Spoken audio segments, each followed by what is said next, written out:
ये हमारे साथ मौजूद हैं इस समय यूपी स्टेट लॉ कमीशन के चेयरमैन जे एन मित्तल साहब। मित्तल साहब, स्वागत है आपका आज तक पर।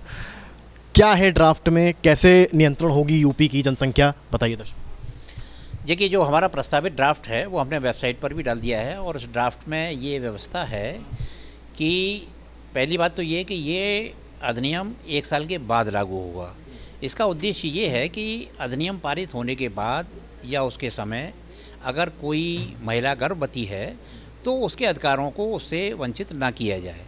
तो हमने ये व्यवस्था रखी है कि 1 साल के बाद लागू होगा। दूसरी व्यवस्था इसमें ये है कि जो भी व्यक्ति जनसंख्या नीति का पालन करेगा उसको तमाम प्रकार की प्रोत्साहन दिए जाएंगे। अगर कोई सरकारी नौकरी में है तो उसको अतिरिक्त वेतन वृद्धि दी जाएगी।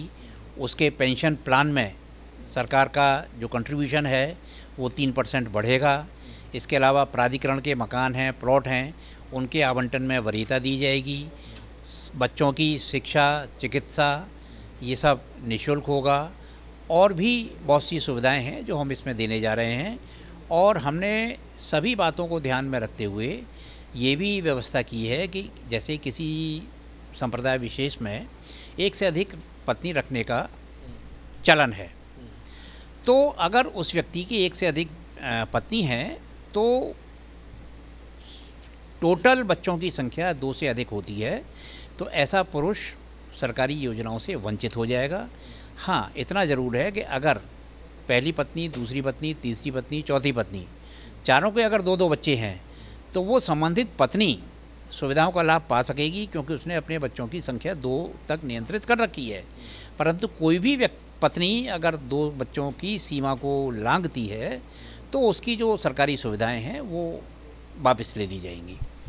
इसमें जो प्रावधान है इसमें एक है कि एक तो 1 बच्चे का है और एक 2 बच्चे का है। पहले आप बताइए थोड़ा, 1 बच्चे वाला जो आपका प्रावधान है उसमें क्या क्या बेनिफिट्स मिलेंगे लोगों को? देखिए, 1 बच्चे वाला प्रावधान ये है कि जो बीपीएल परिवार है वो 1 बच्चे के बाद अगर नसबंदी करा लेता है तो उसको 1 लाख रुपया एक मुश्त पैसा दिया जाएगा। दूसरा, ग्रेजुएशन तक उस बच्चे की पूरी शिक्षा, चिकित्सा वो राज्य सरकार करेगी। और जो टेक्निकल कोर्सेज़ हैं जैसे एमबीए है, आपका बीटेक है या मेडिकल है, तो ऐसे बच्चों को दाखिले में वरीयता दी जाएगी। और इस प्रकार से ये व्यवस्था की गई है कि एक बच्चे वाले को अतिरिक्त, जो पहले मैंने 2 इंक्रीमेंट बताए उसके अतिरिक्त 3 इंक्रीमेंट और मिले।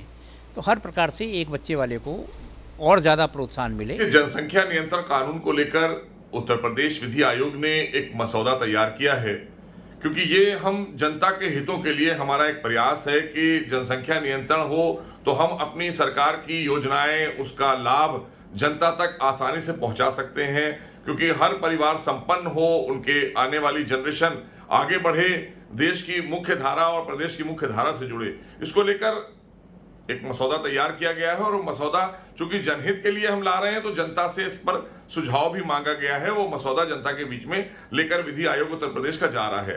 फिर वो हमारे पास 19 के बाद जब सरकार के पास आएगा और अगर इस हमारी अच्छी पहल को जनता स्वीकार करेगी तो हम इस पर कानून जरूर लाएंगे, क्योंकि ये जनहित के लिए लाया जा रहा है, प्रदेश हित के लिए लाया जा रहा है, देश हित के लिए लाया जा रहा है। भारत का उन्नति तेजी के साथ में उन्नति की ओर हम लोग बढ़ रहे हैं। हमारा आर्थिक विकास की गति और अधिक तीव्र बने और सबको हम उनकी व्यवस्था के अनुसार हर परिवार को सुविधा दे सके, इसके लिए ज़रूरत है इस बात की कि हमारी जनसंख्या का नियंत्रण हो। और जनसंख्या के नियंत्रण के लिए केवल सरकारी स्तर पर जो प्रयत्न हैं वो काफ़ी नहीं है। जनता को भी स्वयं से स्वेच्छा से उठकर सरकार के साथ सहभागी बनने की ज़रूरत होगी। सरकार चाहे केंद्र की रही हो चाहे प्रदेश की रही हो, समय समय पर जनसंख्या नियंत्रण के उपाय क्या हो सके इस पर वो चिंतनशील रही है। जनसंख्या नीति उत्तर प्रदेश सरकार ने घोषणा किया है कि आज वो अनाउंस करेंगे। जो सबको प्रभावित करने वाली, उत्तर प्रदेश के हर नागरिक को प्रभावित करने वाली जो नीति है तो उसकी चर्चा करनी चाहिए, आपस में विचार विमर्श होना चाहिए, जनप्रतिनिधियों से चर्चा होनी चाहिए।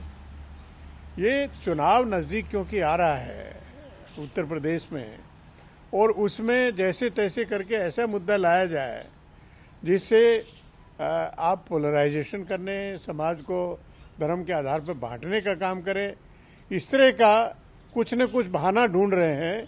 मैं तो नहीं समझता हूं कि उसके अलावा कुछ और है।